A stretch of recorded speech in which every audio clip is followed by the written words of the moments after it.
What we did is we used ChatGPT and we asked them what the benefits of using AI in HR are and just using the tools in general. This is a very simplistic list, streamlining processes, enhancing decision making, improving overall efficiencies.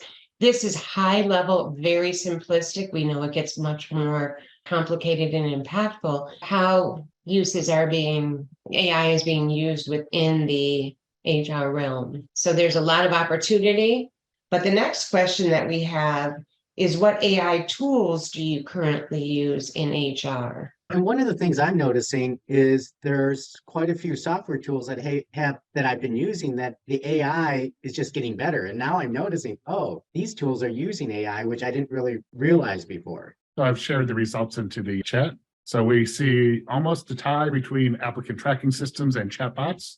So chatbots and virtual assistants are really improving with the automated responses. We're seeing a lot with the Power Virtual Agents, with the Power Platform tools in Microsoft. That's some of the things that our company is developing and really seeing a really big push with. It started off by Anton sharing that just recently his organization disabled their AI tool, and it was because of security risk and potential other risks such as data breach.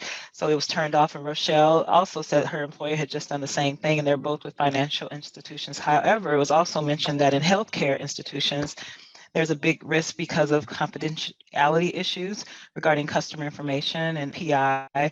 We also talked about misinformation and the fact that there's no vetting or curation of content or info, and that the outcomes could be negative. Brian mentioned that there's a great risk to the actual employees surrounding so much personal information being out there regarding hiring, regarding strategic decisions made about employees. There's also a potential ethical bias, and everyone is using a particular AI tool. There's no variety there.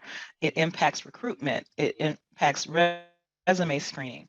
So for Team One, we spent a fair amount of time, I think, really just defining, first off, how AI is being used at some of the organizations. Jennifer gave a good example of how she used it to be able to develop learning for around finance, something that she wasn't familiar with, didn't have subject matter expertise in. GPT helped her to sort of define the parameters for training, and it was very well received by the organization. I like this term, I think, Bill gave, which was a pocket SME. We talked a lot about the benefits of using it where you have highly repetitive tasks. So the recruiting space is sort of front and center, I think, in terms of being able to utilize AI. And I think the overarching theme was a couple of things. One is there's tremendous process efficiency benefits, right, around AI.